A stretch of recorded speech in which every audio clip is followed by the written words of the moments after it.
and we'll have some independent writing time. We'll have some group work time. We'll have some time where I'm giving information and examples. So all that kind of stuff. And we'll have time at the end for the last 10 minutes for any of you guys to share any of the writing that you come up with while we're here together. But you never have to share your writing, so don't stress out about it. I think, should I start with my writing sprint or talk? Cool. The other thing is I might call on you just because I don't want to be the only one talking, but you can always say pass or like not, like it's totally fine. And I love seeing all you guys, but if you want your videos off, that's also great. So right now I'd say get something to write with and something to write on, and we're going to do a really quick exercise to get warmed up. You can write in a Google Doc, like if you want to write on paper, any of those things are fine. But I'm going to give a prompt in just a minute. So I want to make sure everyone who wants to participate is ready to get warmed up with a little bit of writing. Cool. This is a warm-up that we at Open Books just call a writing sprint. So that just means I'm going to read a prompt and I'm going to set a timer on my phone for 3 minutes. And your goal during those 3 minutes is to write without stopping and not to question yourself. Don't edit, don't proofread, don't think too hard. And if your brain wants to go write about something else completely, just like follow whatever pops into your head and write that. And I will share my screen so that you can read the prompt for the whole 3 minutes. And then I'll ask people if they want to write in the chat something that they wrote during the writing sprint. They'll have the opportunity to do that. But again, no one ever has to share if they don't want to. So that being said, the prompt just for right now is just to make a list. Because making lists is like a really easy, accessible way to just like start getting words out onto paper or your computer or phone. And make a list of things that you want. They can be really big things, they can be practical things, they can be really small things, they can be magical things, anything you want. And I am going to set a timer on my phone for 3 minutes. Ready, go.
You have 1 more minute. Keep it up, keep writing, even if you don't think you have ideas, you definitely do.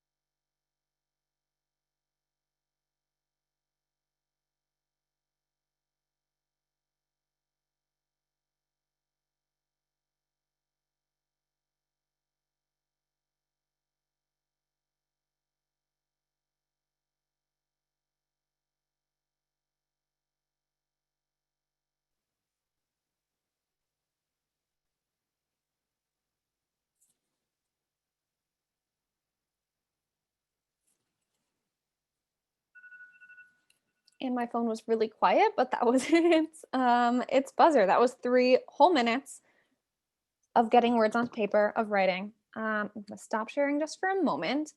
And I'd love everyone, if you were doing the writing sprint, to write in the chat and open the chat. I'd love to use it throughout our hour together. Put in the chat one thing that you came up with during your writing sprint that was a list of things that you want. I want to see some of them.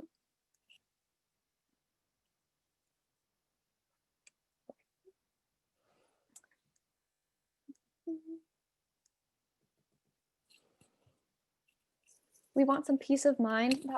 That sounds great. We want college acceptance. Yes, get those letters or emails, I suppose they are.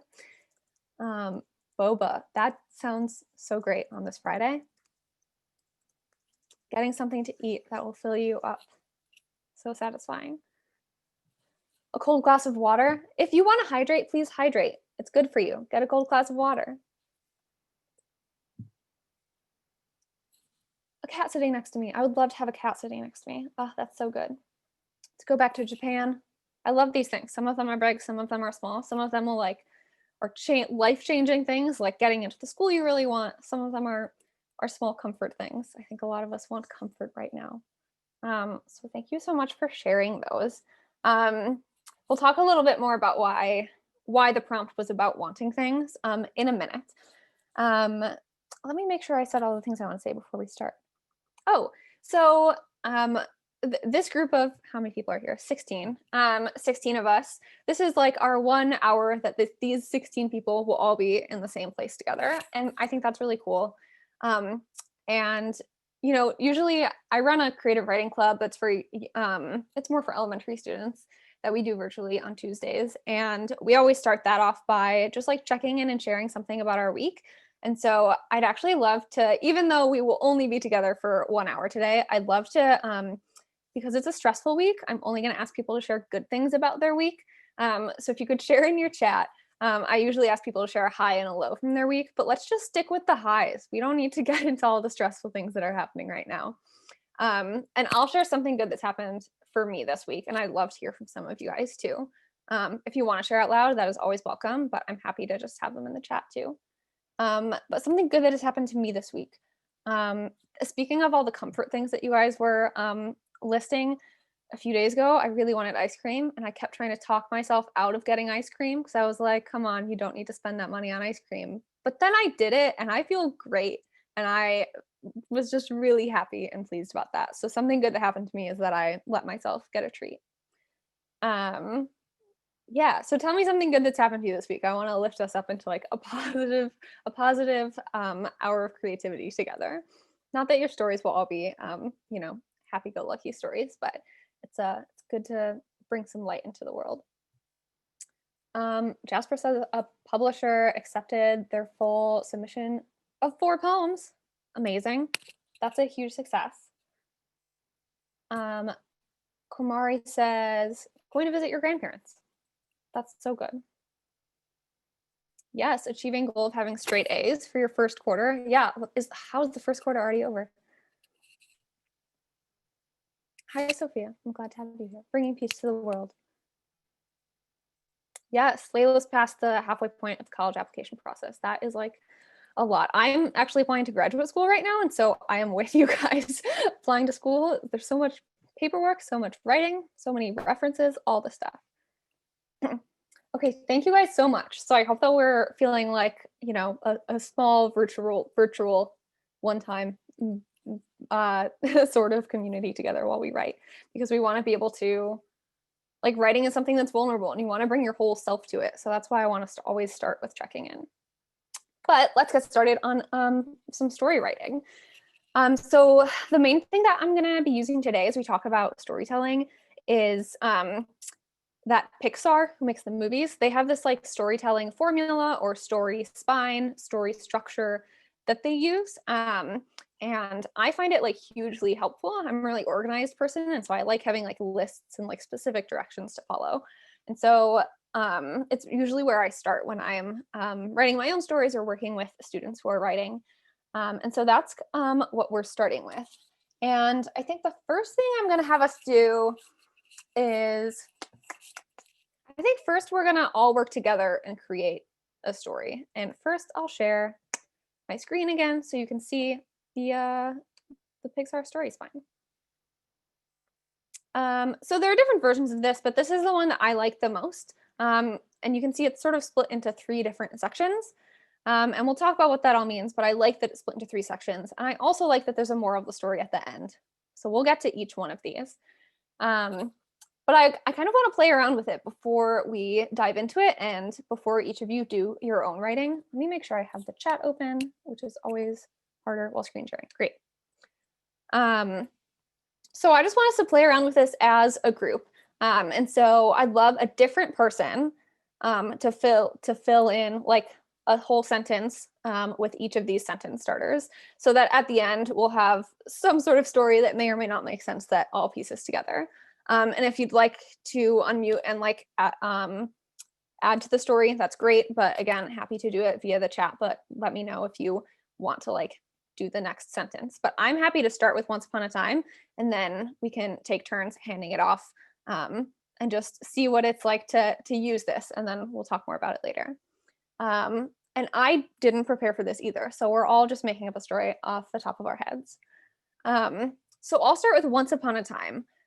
Once upon a time, I don't want to teach, I just want to say a sentence. Once upon a time, there's a rabbit named, I want a non-rabbit name. Once upon a time, there was a rabbit named Gerald who lived on a mountain all by himself. Does someone want to tell us more about this rabbit named Gerald and start the sentence with every day and then just make something up about this rabbit? Does anyone want to do that? Feel free to write the sentence in the chat, or you can always raise your hand like virtually, or just tell me in the chat. Yeah, Natalia, is that you wanting to tell us more about Gerald the rabbit? Yes, please tell us. Every day, what? Every day, Gerald, like, you know how rabbits, they're always eating in humans' gardens? Like, it could be the opposite, where he's protecting his magical food from the humans. I love that. Every day, Gerald protected his magical garden from the humans who wanted to eat the food. Amazing.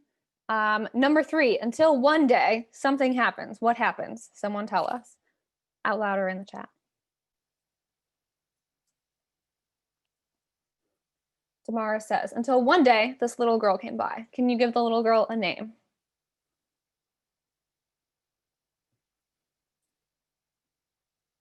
Angela. Okay, great. Angela shows up. Is Angela trying to steal the food? Like, what does she do when she shows up? I know I'm asking follow-up questions. That's what I do.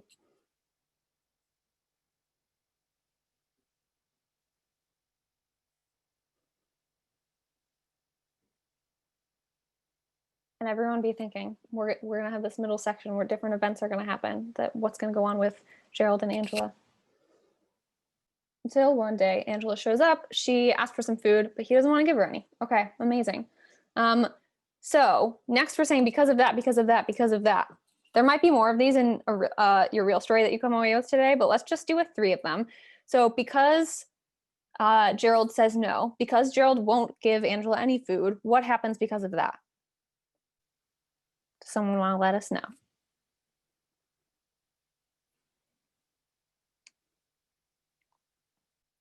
Layla says because of that, Angela complains to her twin sister, Tracy.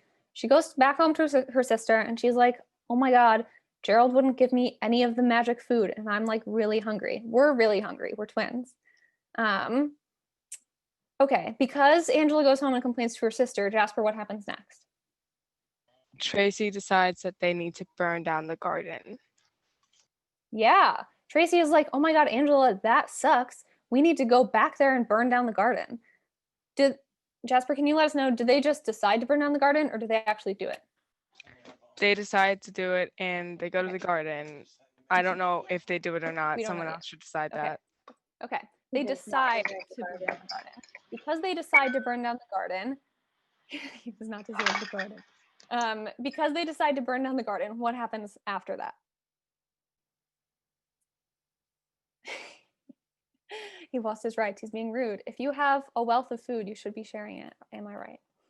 Someone tell us, because they decide to burn down the garden, what happens next in the story?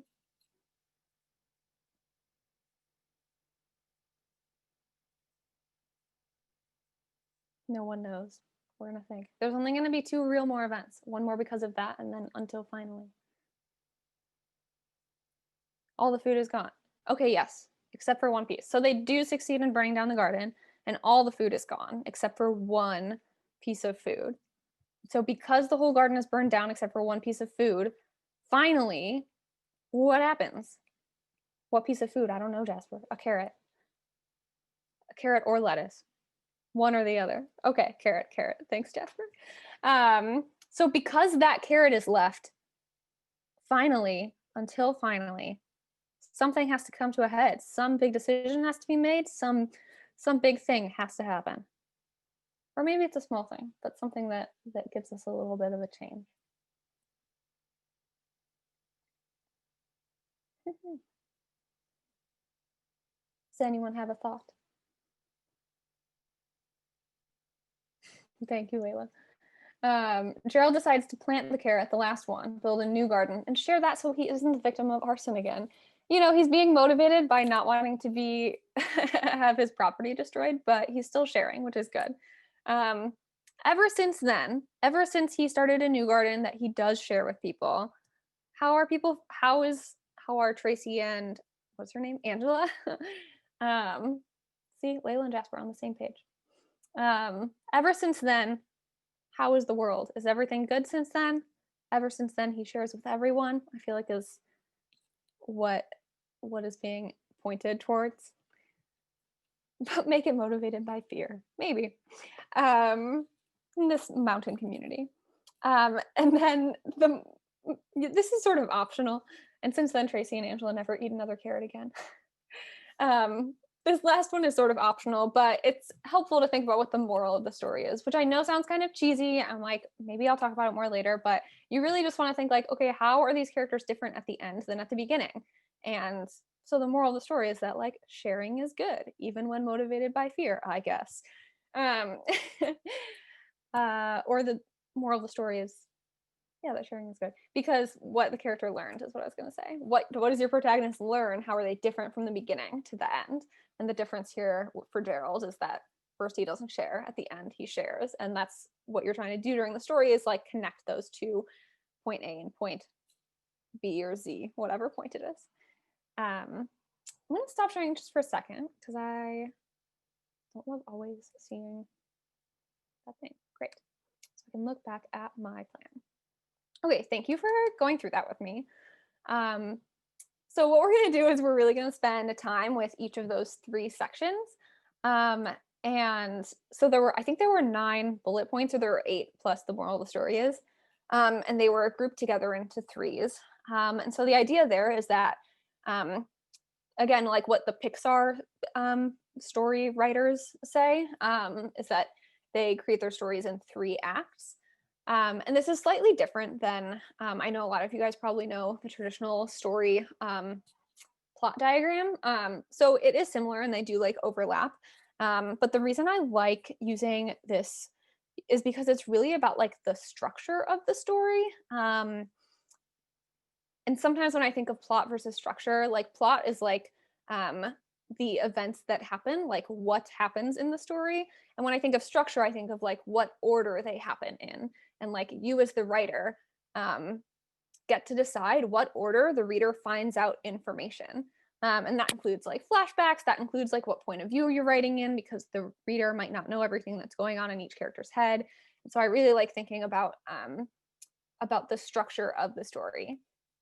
And so we have these 3 acts, and act 1 is basically what we started with Gerald, which is that you have a character, they live in their normal world, they go about their everyday routine.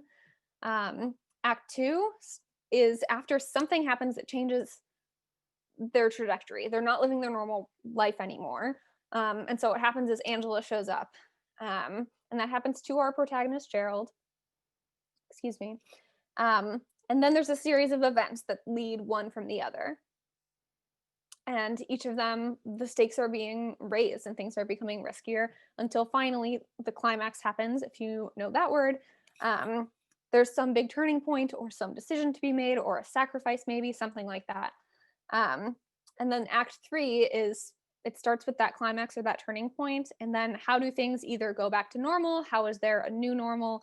How do things resolve or wrap up and create a sort of, yeah, if you think of it as a circle, it's like coming back to the original world. But things have to be different because your protagonist hopefully has changed in some way. So we, for the next half, a little bit less than a half hour, I'm going to spend a little bit of time just talking and you guys also sharing about each of those 3 acts. And so what I'm going to do is we'll talk about act 1, we'll go through an example, and then I'm going to shut up for 5 minutes at least and leave you guys writing time. So we'll do that each time. We'll talk about act 1, leave you like 5, 6, 7 minutes. We'll see how much time I have and how good I am at allotting it for you to come up with your own character and your own story. And then we'll come back together, talk about act 2. Then you'll have at least 5 minutes for act 2. Come back together, talk about act 3. Give you at least 5 minutes to write act 3. And then we'll come back together and we'll have at least 10 minutes for sharing. And you guys, like, don't even think about that because I know it might make you nervous. So don't think about it until we're at the last 10 minutes or so. Sorry about that. So make sure you have either a Google Doc open or a notebook with you, whatever you want to do to write. And it's up to you guys. If you want to actually like start writing the story while we're here together, that's a great idea. I think it sometimes motivates me and sometimes motivates my students to be writing even while on Zoom, just to know that other people are holding you accountable, like so you're not distracted. But if you're like, oh my God, I'm too busy, I'm going to all these cool fest events, it can also be helpful just to like use this time to create an outline. So you don't have to write out the whole scene if you don't want to, but you could like make a list of the events that are going to happen in this story. So then once you leave here today, you can have a really detailed, solid outline. So you know what's going to happen in the beginning and the middle and the end. And all you have to do is expand it and like turn it into something longer. So either way is totally a great way to spend our time here together. Do I want to screen share while we chat? Probably. Let's just do that. So why are you not screen sharing? Great. Let's go back to Act 1. And can you guys tell me in the chat if everyone is familiar with The Lion King? Let me know. Should have made a poll. Okay. Because I want to use an example that pretty much everyone feels good about. Okay. Okay, great. We'll just do The Lion King. Jasper, we'll get you there. Don't worry. Amazing. Oh, I have a baby nephew he's not a baby. He's 2.5, and he just watched The Lion King for the first time. He loved it. Great. So we're going to go through this as an example. So number 1 is Once Upon a Time. And you don't have to start you probably shouldn't start your story with Once Upon a Time. But the idea here is like, okay, we're starting a story. And number 1, I always say, is to like create your protagonist, who is your main character. That's the person the reader is going to be rooting for. And so that's what you should be doing in number 1. So like Once Upon a Time, there was a blank named blank is a great way to like fill this out. So tell us in The Lion King, Once Upon a Time, what is the first thing you would say to summarize The Lion King? Once upon a time, who is there?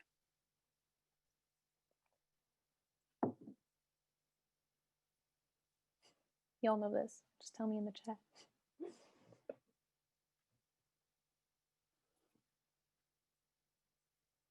No one remembers his name? Aha. Jasper, who says they don't remember The Lion King, remembers. Everyone else needs to show up. There are 2 lions, right? There's one named Simba and one named Mufasa. Mufasa is very important. Let's focus on Simba because I read him as the protagonist of the story, like the one whose journey we're following. So once upon a time, there's a lion named Simba and his dad Mufasa. And what is Simba's deal? Like, what is his role in society, in the savannah? Is that where they live? I'm gonna need reminding too. He's the prince. It's Hamlet. He's the future king. There you go. Once upon a time, there's a lion.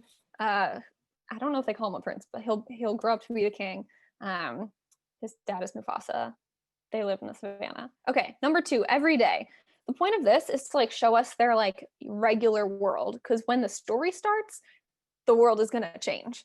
And so we want to see their normal world so we can see how it is challenged by what happens later on. So what is Simba and Mufasa's everyday life like at the beginning of the story? I'm happy to tell y'all I remember The Lion King. They live on the savannah. It's a great place to tell us about the setting. Every day, where did they live? There is they don't harass the bird kind of harasses them. Zazu. Yeah, Zazu is there. You can introduce some secondary characters every day. This is also, this is where I want to talk about wanting. Haha. Thank you, Joelle. This is why I had you guys write about wanting things. Your protagonist has to want something, right? And Simba literally sings a song about how he wants to be king, and like that drives so much of the plot. And he hangs out with Nala, and like they talk together about how he's gonna be a great king. And Mufasa is like, look at this land, you're gonna be the king, it's gonna be amazing. Like that's what it's all about. And the whole culture, like all the animals seem pretty happy. So that's like every day, everyone is like getting along, they're participating in the circle of life, etc., all that kind of stuff. Also, Scar is there and he's evil. Until one day. Okay, this is called the inciting incident. And this means there's something that happens to the main character that like sparks the whole story to like start. And every story has something like this to spark it off. What is the thing that happens to Simba that makes the story start? It's a sad one. Okay, Jasper. Gonna be on Scar's side with this. What do we think? Until one day something happens. What is it? Don't make me say it. It's too sad. Thank you, Jasper. Mufasa dies. Scar kills Mufasa. Make sure it's like an active thing, right? He doesn't just die, he gets murdered. And I could talk about inciting incidents forever. Like there's always something, right? Like Harry Potter receives a letter from Hogwarts. The Hunger Games, like Prim is chosen to be in the Hunger Games. And this is important. I think it's important to remember this has to be something that happens to your character and then they react to it, because now we're hopping into Act 2. So maybe I'll pause us there so we can have some time to write. So yeah, I'm going to give us 5 minutes. Take a moment and try and create this main character. What do they want? What's their regular life like?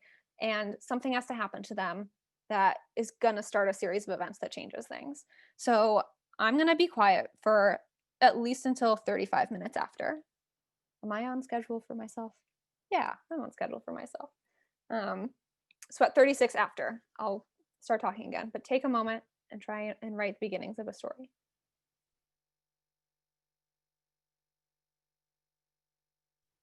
Good point. You can write The Lion King if you want, but you should write your own story. I just like using a story that we all know as an example while we're talking through it.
take a few seconds to wrap up what you're currently thinking or writing. You can always leave notes that you can come back to easily pick it up. But we're going to zoom through these. Cool, so we'll come back together. So we end Act 1 with an inciting incident, something that happens to the protagonist that's going to like kick off the whole story. And after that, the middle section, kind of easier to go through. And it says because of that. The thing I want to highlight is that this is different than telling a story and saying this happens, then this happens, then this happens. What you don't want it to just feel like and then this and then this. You want it to be connected, like cause and effect every scene. If your scenes can only be connected with saying and then your story might end up being like events that don't affect each other, just sort of sitting next to each other. What you want is like, okay, this inciting incident happens because Mufasa dies. What does Simba decide to do?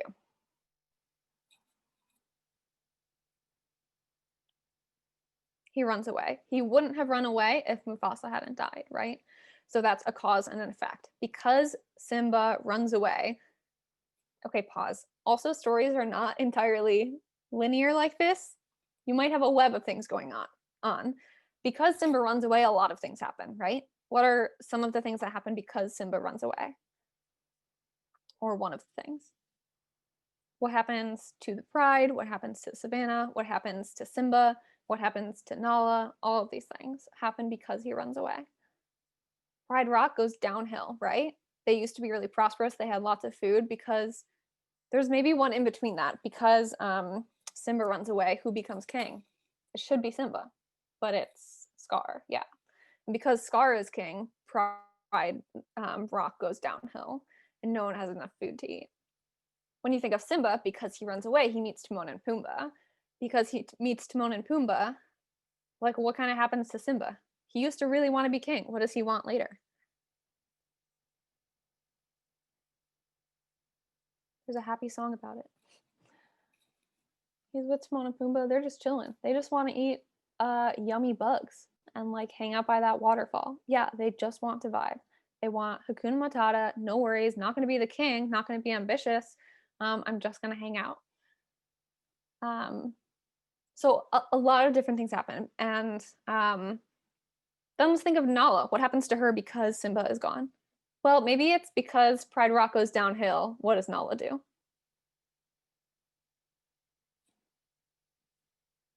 She's like, this isn't good. I'm going to do something about it. She runs away, but she doesn't just run away. She runs to find Simba.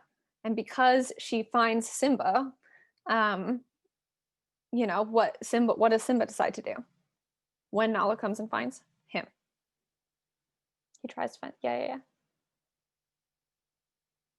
Is Simba like, peace out, I'm staying here?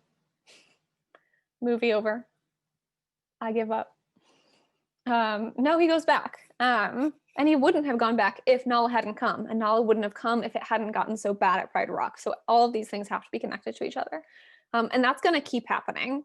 And then there's going to be one big thing that should happen, whether it's big externally or internally, just like emotionally, might be different. But let's just pause here and like notice how these events are all happening to each other because of how your protagonist reacts to the inciting incident, where it's number 3, whatever thing happens to them one day. And I guess the other thing I'll just mention before I give you more writing time is that you want to be like raising the stakes. I wish I don't have this graphic here, but this is why if you do the traditional plot diagram, it goes up, right? At first, when Simba runs away, you know, he's just a kid, and so the stakes don't seem as high, but they become higher and higher the more desperate the pride gets. And it becomes a case of like, look, like we're not going to survive if you don't come back. And like the stakes are really high. So you want them to be getting higher, which means if your protagonist doesn't make that decision, then things are going to be really bad for them. And so you just want to put a ton of obstacles in between your protagonist and what they want. So that is the thing I'm going to ask you guys to think about. I am like running right on schedule. I'm doing great. And I'll give us another 5 minutes. So at 45 after, we'll come back together, talk about Act 3 and finish up writing, and then have a little bit of time to share. So start thinking about, what does your protagonist want? What's getting in the way? What decisions do they make because of that, because of that?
I'm gonna bring us back together just because I only have a little bit to say about Act 3, and then I'll give you guys a little bit more time to finish up whatever you're thinking about, whether that's writing out scenes or making an outline for a story.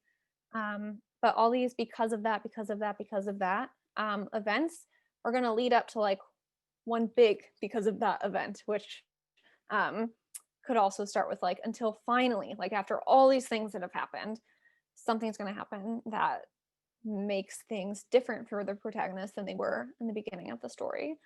And, you know, we're thinking of let's do the Lion King first. So until finally Simba decides to go back, until finally, like, what is the what happens at the end of the story? What's like not the resolution, but he has to go back and face Scar, right? And what happens? Does he also get killed by Scar like Mufasa was? Stampeded? Don't think so.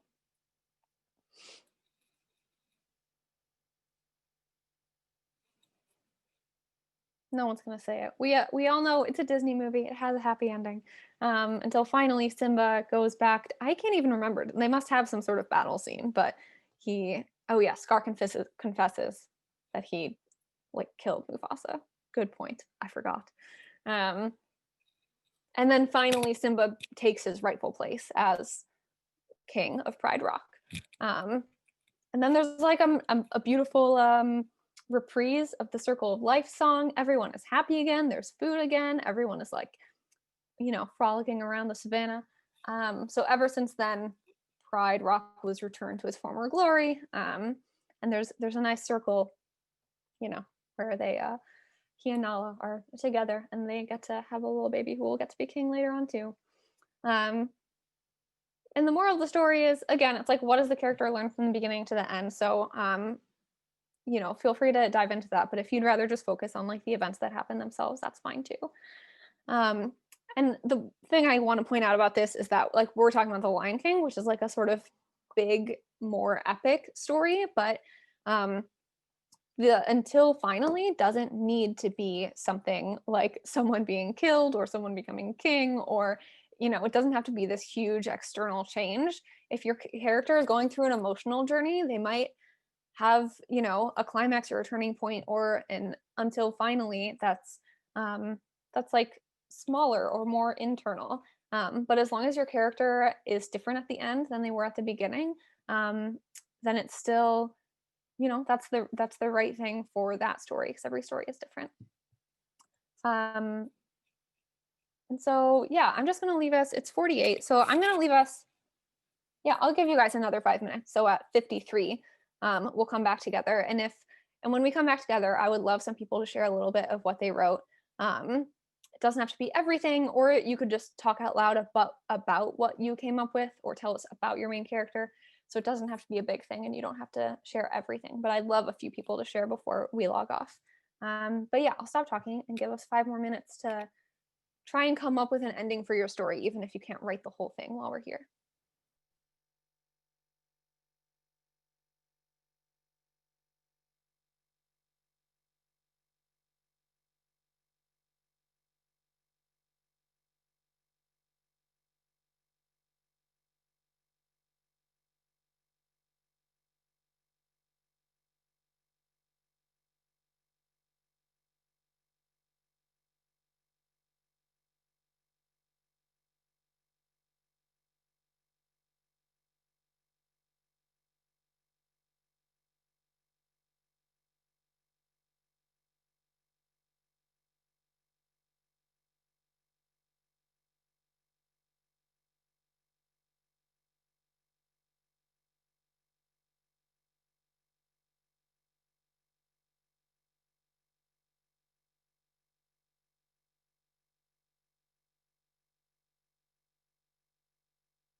So just take a few seconds to wrap up whatever you're currently thinking about.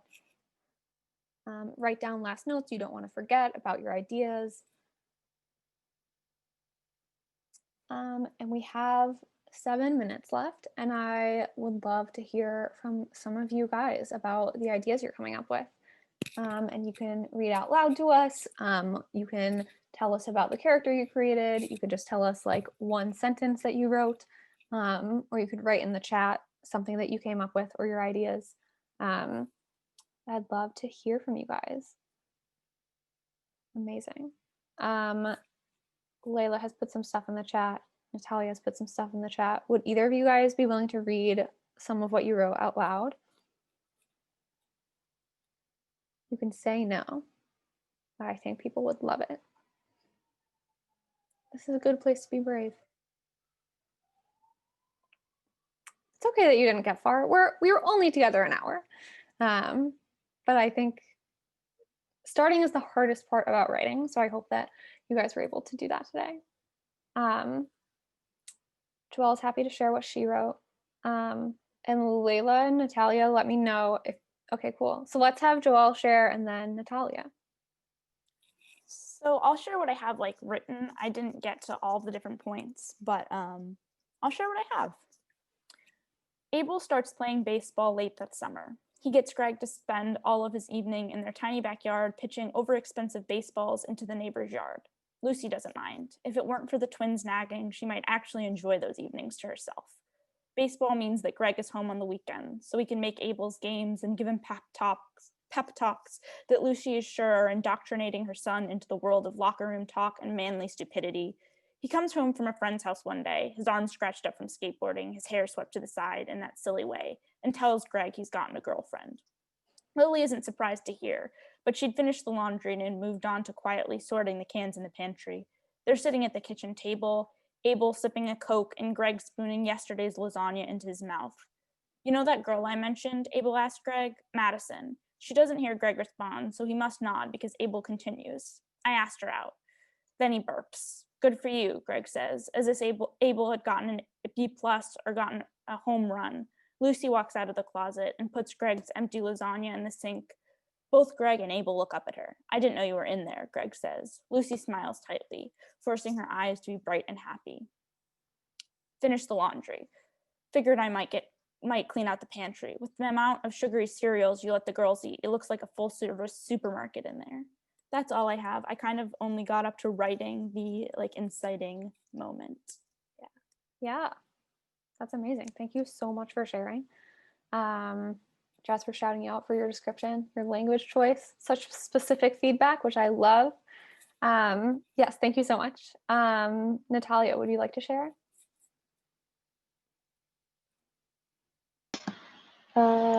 Sure. I didn't really get that far. That's great. That's fine. I got like the beginning. It was a normal day on. Okay. It was a normal day on Suppermost Street. I don't really know what a street's called, so I just gave it a random name. It was a normal day on Suppermost Street. Eden was the only 13-year-old on the block. Most of the kids on the street were either babies or teenagers, but she never minded because both their parents always took her out to her family's ranch, where there was more kids that were more like her. Walking down the street with both hands in her pockets, she continued until she saw a large oak tree. That wasn't there before, she said, stopping, staring at the tree for some time. She noticed a small pile of leaves leaning peacefully on the trunk. On the trunk. In the pile was a small itsy-bitsy leaf, same size and shape as the others, but a different color. Among the yellow and green leaves, this one was red. Swiftly she bent over and picked it up, holding it in her hand, twirling its stem in between her thumb and pointer finger. Looking at the leaf longer, she noticed it was starting to look almost like it had a face. Dropping it, she noticed, Dora, Dad, you know what? No, I'll stop there. Thank you so much. I hope that you keep going with that. And thank you, Jasper, again for no, please don't apologize. It is really brave to share your work with new people. And yeah, not unfortunately, it's great to write for yourself, but it's also good to do things that make you a little nervous sometimes. Thank you so much for trusting us. Yes. We only have 2 more minutes. Does anyone else have anything that they would like to share while we're still this group of people together? Okay, my new question to end us out today then is to look over all the things that you wrote and pick one word that you think is a really cool word that you're like, I like this word. It's a cool adjective. It sounds funny. As any reason that you want, and write it in the chat. Tell us one word that you wrote. I want to hear. Simulation. It's a good word. A lot of syllables. Tyrant. Ooh. Cacophonous. That's a great word. Objective. See, you guys are great. These are all amazing. Well, thank you for trusting us with these words. I love hearing from all of you guys, and I hope that this gave you a tool that you can use or an idea that you can run with later on. But thank you so much for being here with me. And I think I will hand it back to Joelle to lead us on to whatever's happening next at Shy Teen Lit Fest. Thank you so much. And thank you all for attending Short Story Writing. Let's give a big round of applause for Maggie. I thought that was amazing. I learned so much.